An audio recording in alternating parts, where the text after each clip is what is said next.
France Culture, bienvenue à tous, il est 17h.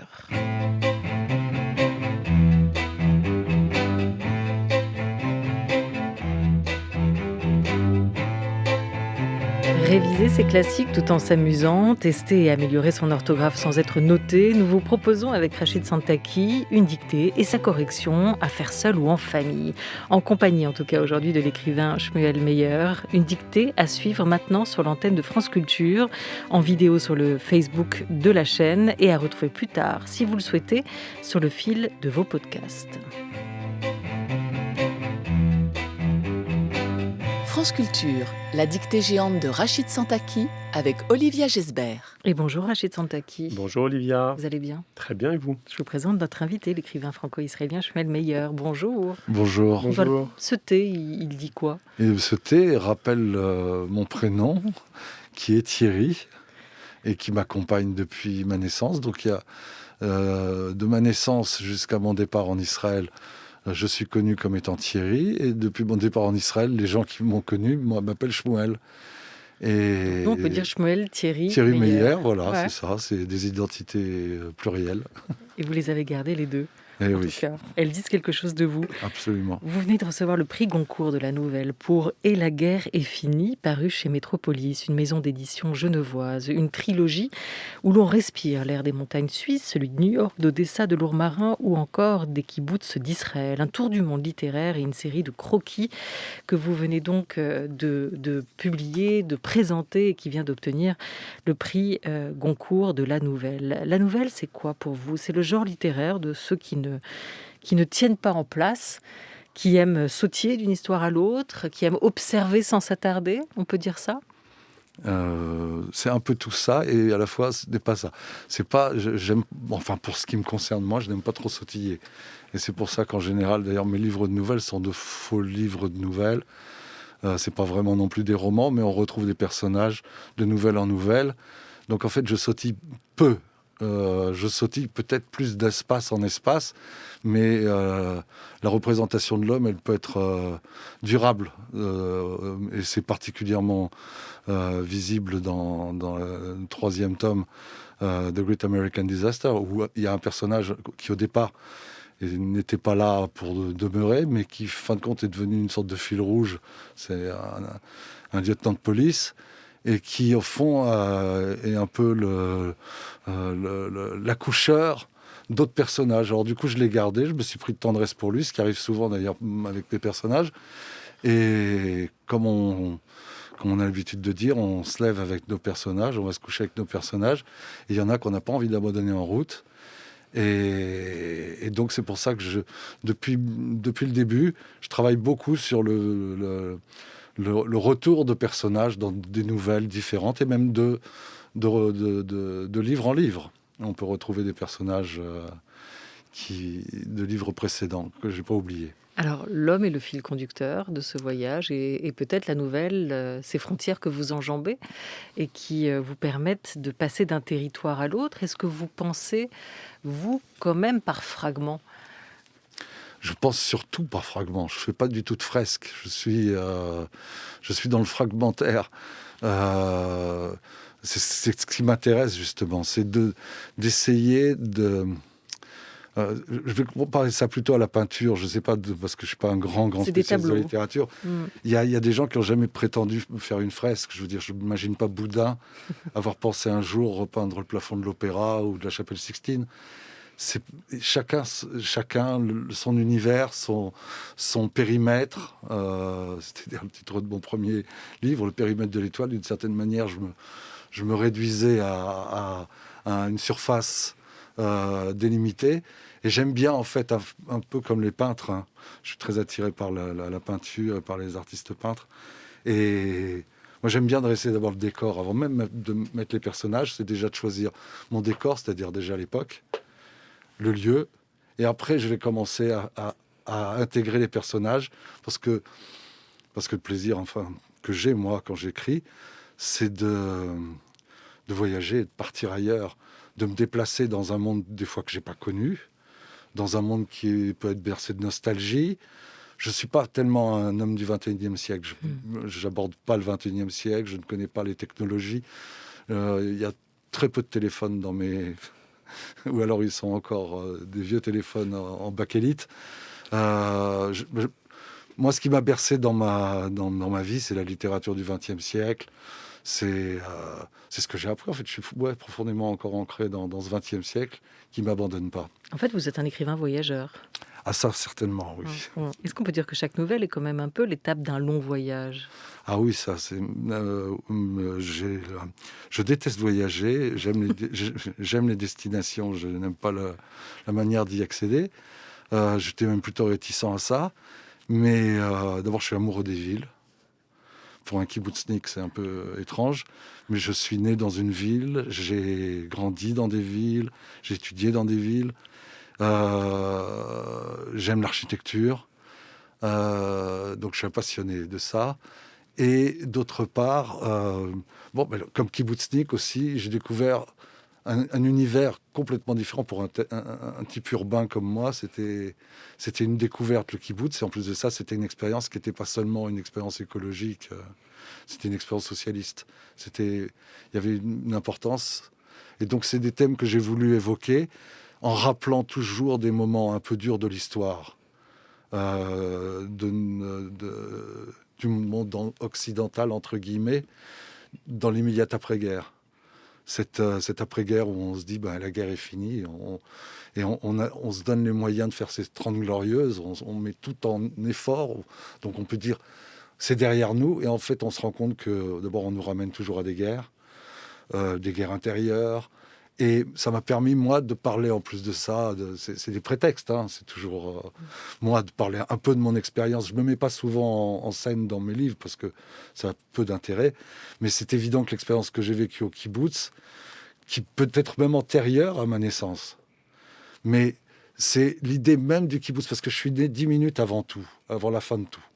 Je suis 10 minutes avant la fin des idéologies. J'ai pu voir ce que c'était des idéologies avant le grand abandon. J'ai pu voir le kibbutz avant sa fin. J'ai eu cette chance extraordinaire de participer à l'ancien monde, celui qui appartenait à mes parents, qui n'était pas tellement différent du monde de leurs parents à eux. Et donc, je profite de cette situation-là. Et comme ça prend énormément de part dans ma vie, l'écriture, j'essaie d'associer ça à des plaisirs de voyage, de souvenirs, d'efforts. En plus de ça, ça m'oblige à lire. Ça m'oblige à me renseigner parce que j'aime la précision. Parce qu'on peut pas, dans la nouvelle, on ne peut pas être imprécis. On ne peut pas se permettre ce genre de choses. Alors j'aime lire, me renseigner. Toute la partie qui est à l'origine du travail est aussi importante que le travail lui-même. Vous êtes né quel jour ? Je suis né quel jour ? Le 10 juin. Quelle année ? 1957. Le kibbutz, c'est aussi la communauté. Le voyage, c'est quand même un exercice solitaire, même si on s'entoure d'être proche et de tous ces objets dont on a besoin aussi pour pas se sentir esselé dans cette traversée-là. Est-ce que vous aviez envie d'enraciner votre écriture dans une langue ?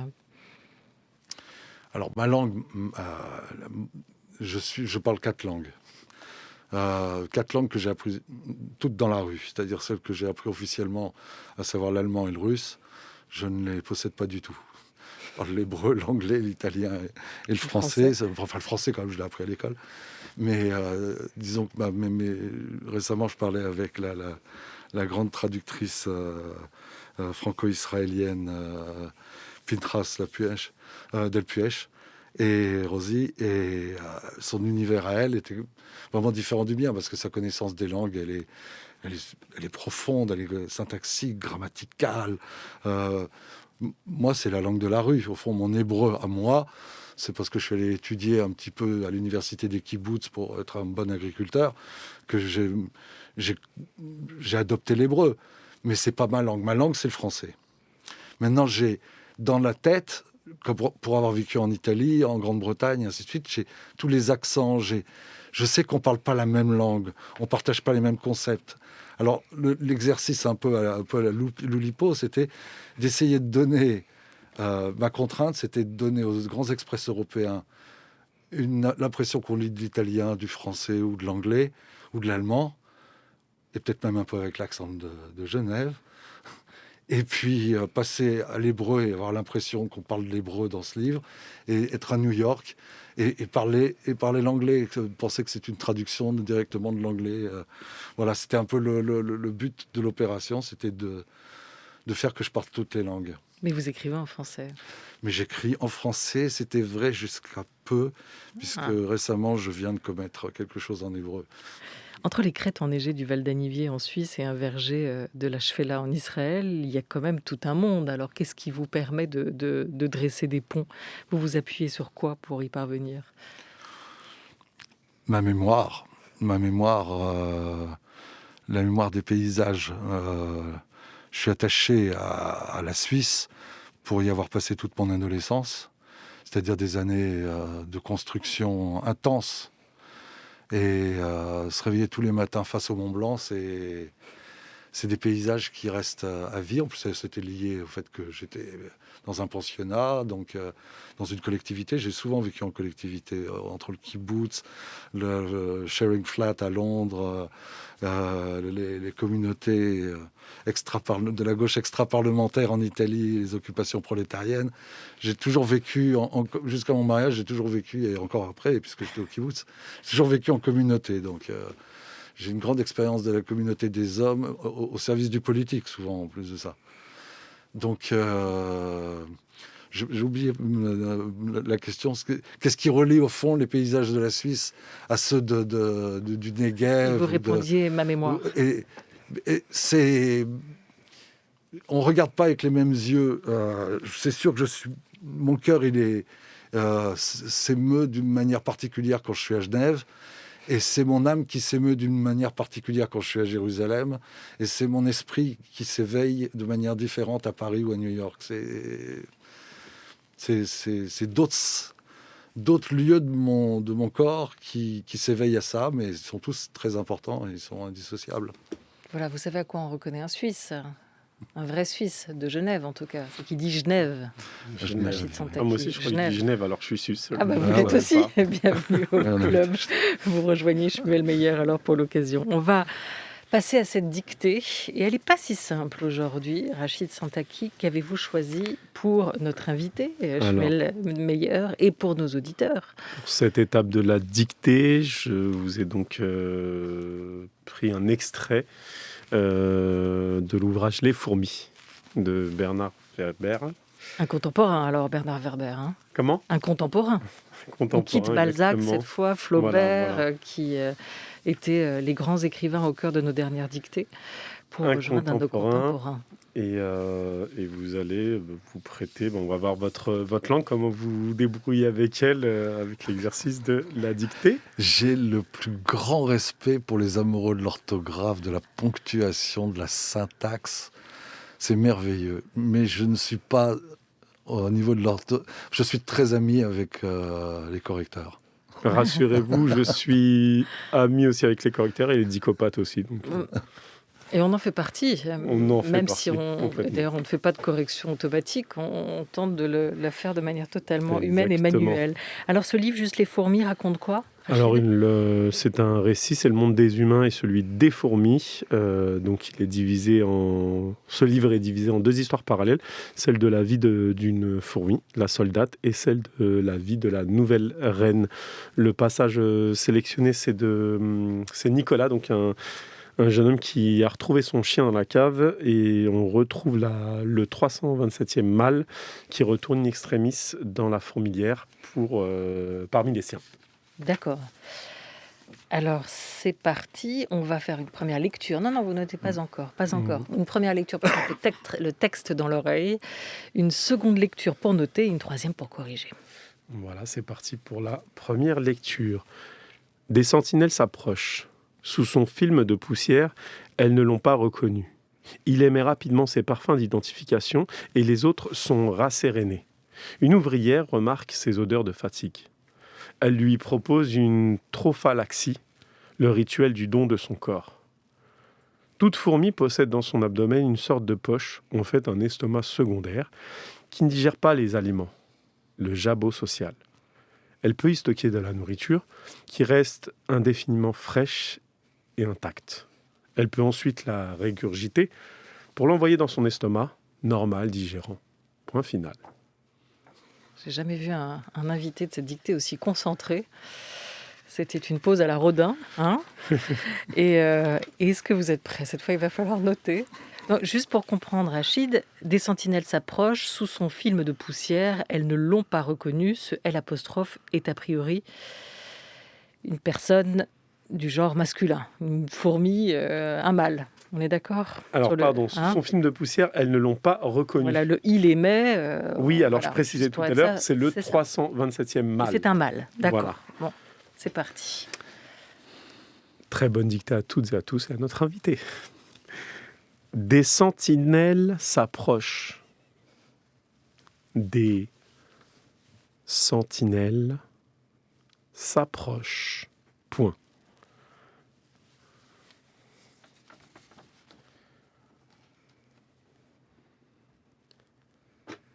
Sous son film de poussière, virgule, sous son film de poussière, virgule, sous son film de poussière, virgule, elles ne l'ont pas reconnu. Point.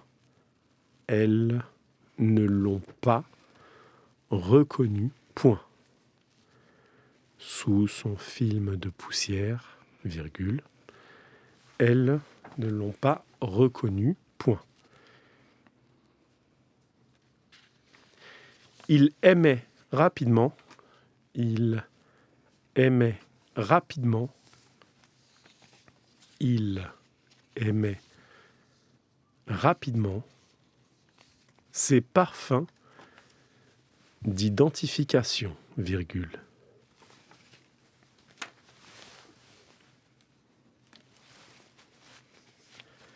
Il aimait rapidement ses parfums d'identification, virgule. Et les autres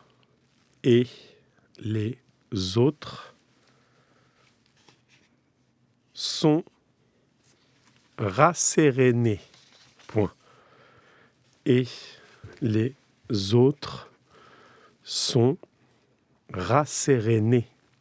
Point. Il aimait rapidement ses parfums d'identification, virgule, et les autres sont rassérénés. Point. Une ouvrière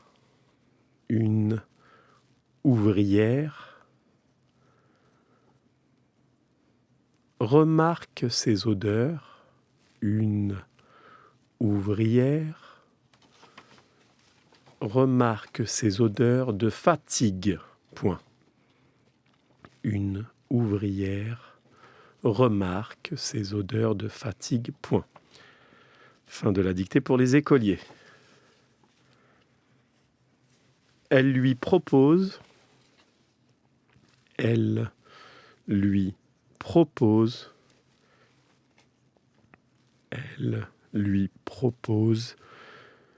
une trophalaxie, virgule.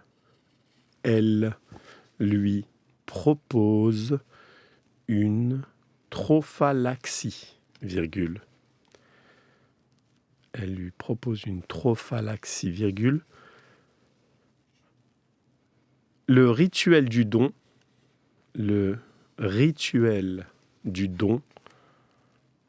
elle lui propose une trophalaxie, virgule. Le rituel du don de son corps, point. Le rituel du don de son corps, point. Toute fourmi possède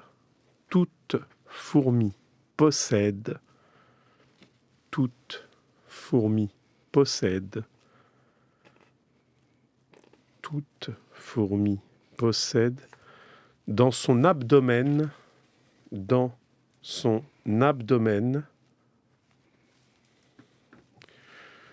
toute fourmi possède dans son abdomen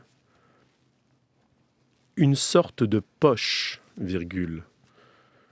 Toute fourmi possède dans son abdomen une sorte de poche, virgule,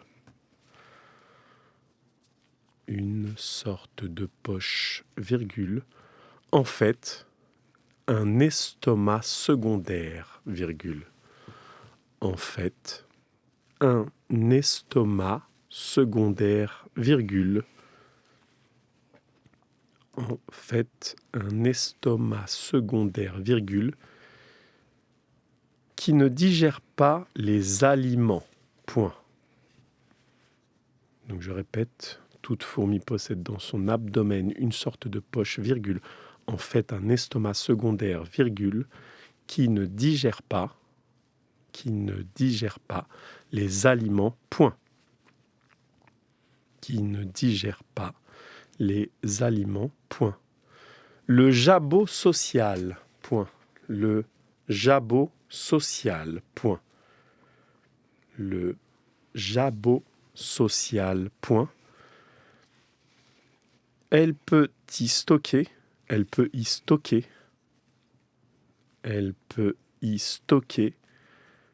de la nourriture, virgule. Elle peut y stocker de la nourriture, virgule, qui reste indéfiniment. Je répète, elle peut y stocker de la nourriture, virgule, qui reste indéfiniment fraîche et intacte, point. Fraîche et intacte, point. Elle peut y stocker de la nourriture, virgule, qui reste indéfiniment fraîche et intacte, point. Elle peut ensuite... Elle peut ensuite la régurgiter. Elle peut ensuite la régurgiter. Elle peut ensuite la régurgiter pour l'envoyer dans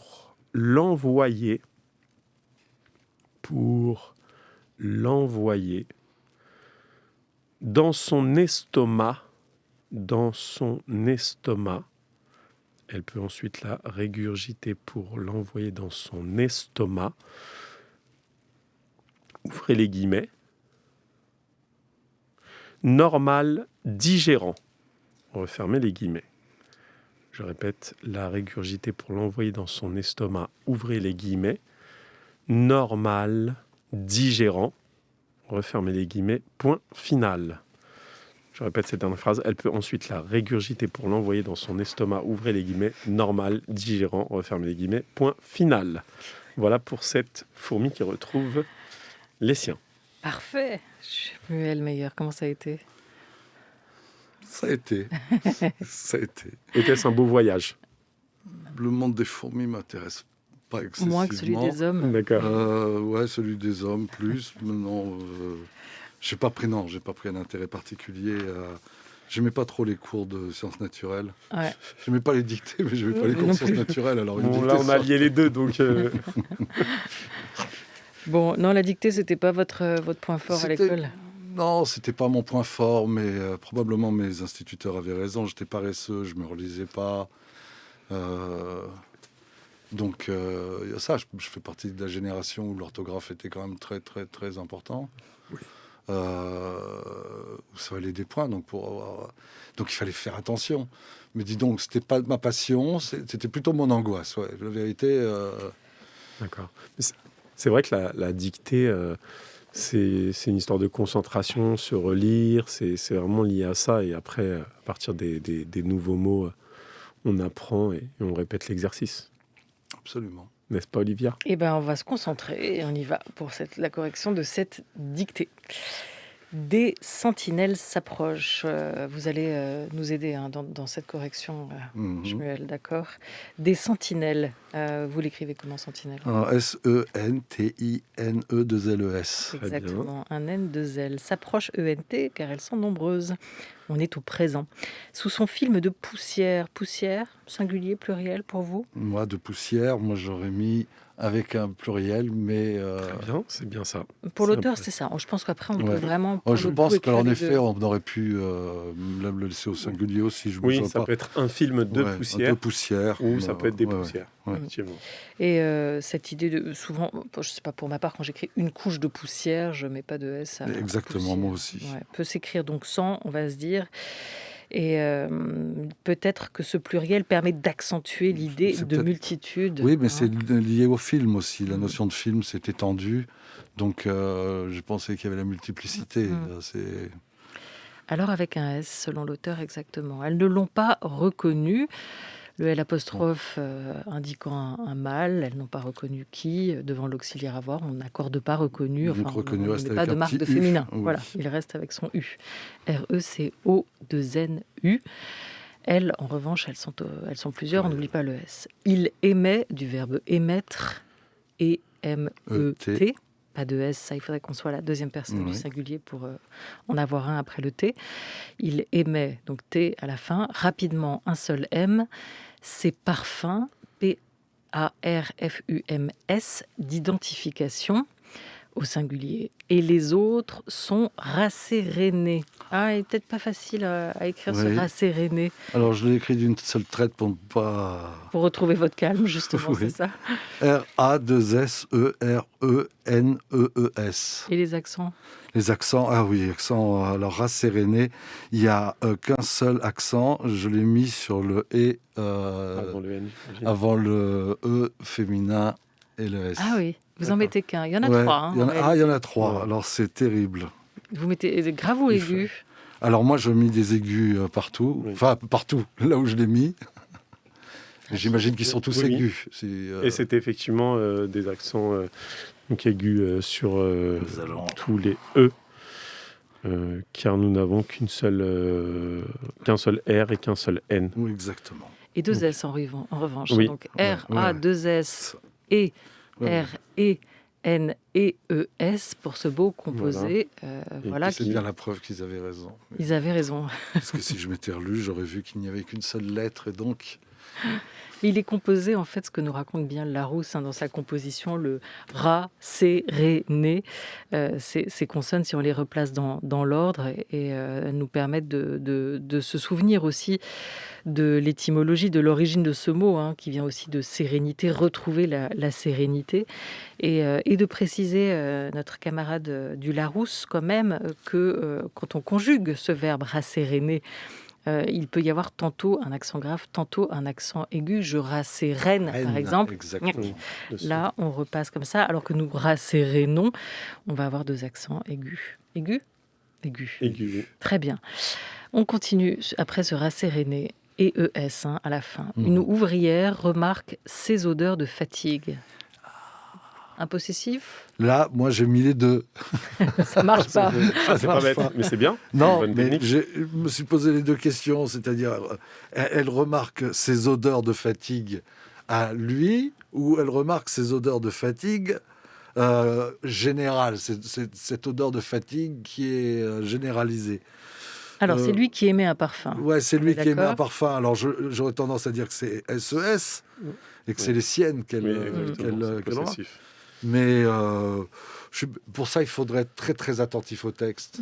Mais là, c'est le cas. En tout cas, c'était tout juste. C'était vraiment pour une lecture un peu plus...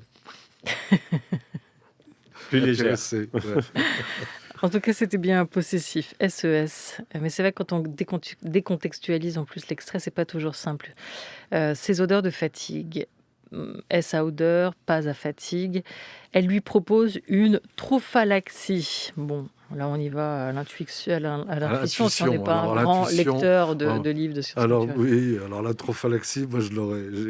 T-R-O-P-H-A-L-A-X-I-E.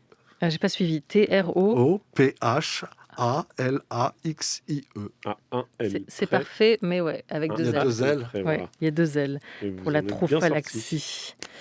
Donc voilà, c'est le mode de transfert de nourriture d'un insecte. Voilà pour cette trophalaxie. Le rituel du don, rituel RITUEL, du don DON de son corps. Toute fourmi possède dans son abdomen une sorte de poche. Toute fourmi, Moi, au singulier. Très bien. singulier, et toute au féminin, au masculin, enfin au Au neutre, féminin, TOUT, oui, au féminin, ouais, oui. TOUTE, fourmi, au singulier, comme à chaque fourmi.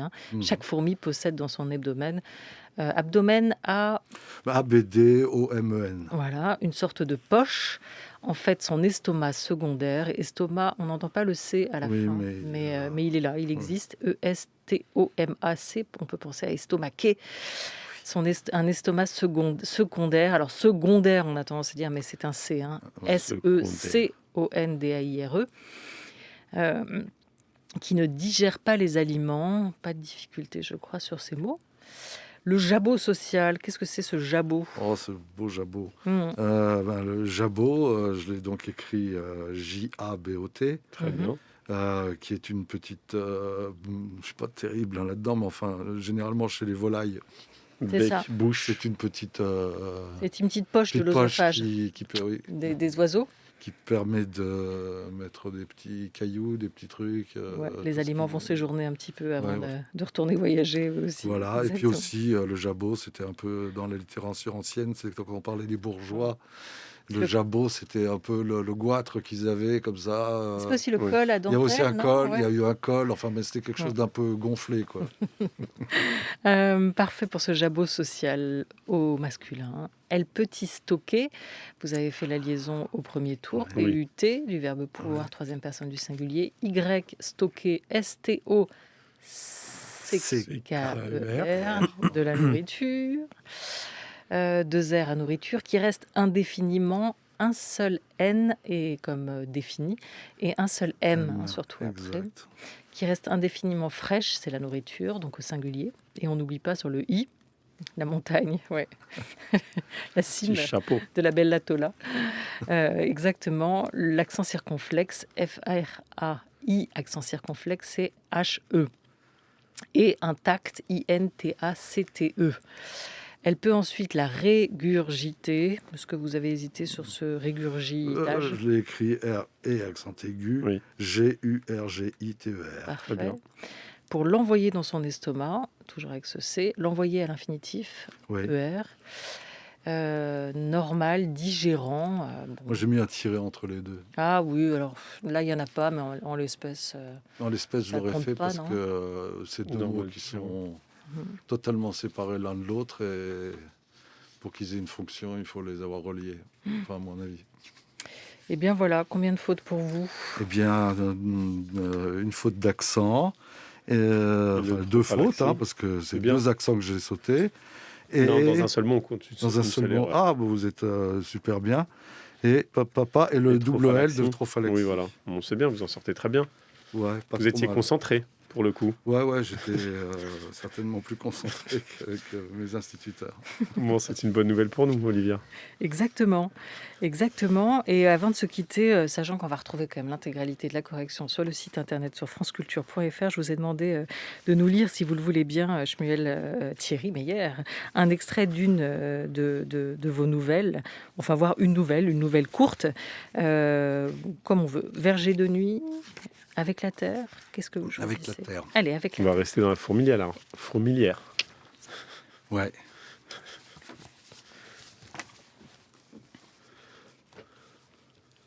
Voilà, on va lire un extrait du coup de cette trilogie, je rappelle donc en 3 parties, les grands express européens, The Great American Disaster et Kibbutz, qui est le 3e volume, ou le 2e, hein, je crois, dans l'ordre. Oui, dans l'ordre Ouais. de l'ISBN. Choisi par l'auteur, signé Shmuel Thierry Meyer, et qui vient de recevoir le prix Goncourt de la nouvelle. Extrait. Nous étions réveillés bien avant l'aube. Je nouais mes godillots assis sur la caisse de la coopérative de lait. Le café refroidissait sur le béton de la terrasse. Toi, tu faisais silence. Silence entre et parmi les pierres. Les nuits de lune blanche, tu faisais briller les feuilles de la vigne accrochées à la maison de Rachel et d'Ori. Souvent, rien ne bougeait. Tu retenais ton souffle et la lune brillait comme seule respiration. Tous ceux qui se lèvent bien avant l'aube connaissent tes parfums qui se bousculent sans que rien ne vienne troubler l'ordre naturel des choses. D'abord le gazon, qui s'engraisse de fraîcheur, puis la vigne, encore elle, qui charrie toute la chaleur vibrante de l'été. Lorsque tu lèves sur toi la laine pure et mordante du désert, descendent des marches de Judée l'auteur des poulaillers toutes piquées d'ammoniac, et plus loin, celles des feux allumés au village pour nourrir la terre de cendres et de cristal. Et puis tu m'accompagnes toujours, là-haut, vers les hangars. Nous avons le visage frais, l'œil vif à présent. À mes pieds, mes camarades dorment. Ouri est peut-être parti à la falcha, saison de tournesol. J'entends grésiller la radio du chômeur, qui patrouille en rêvant de son lit, et le pas rembourré d'un chien égaré, qui rôde, idiot et sale.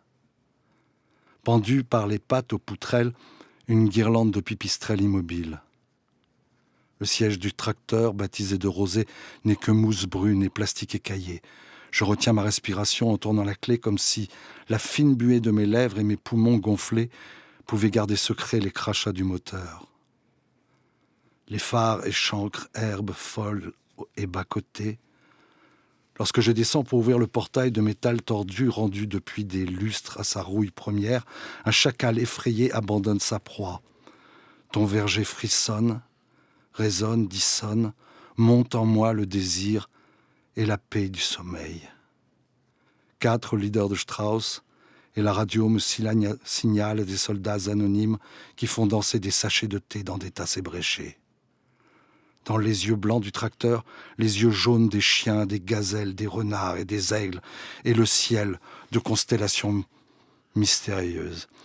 Et au fond, dans le fond sombre et piqué du Wadi, le frémissement argenté des péchés. Jamais, mon amour, ma terre bien-aimée, je ne me suis senti plus confiant, faible et puissant que lors des nuits d'été où tu m'accompagnais, répétant sur mes lèvres « Homme libre, enfin déraciné ». Merci beaucoup à vous, Shmuel Meyer. Merci pour cette lecture extrait de votre trilogie à retrouver donc aux éditions Métropolis. Un grand merci à Corinne Amar, collaboratrice précieuse de cette dictée, à Média Portis-Guérin qui l'a réalisée, à la technique aujourd'hui Anthony Thomasson, à la vidéo Dali Yaha. À suivre après la nouvelle de la poésie avec Manou Farine. Je vous souhaite une très belle fin de journée sur France Culture.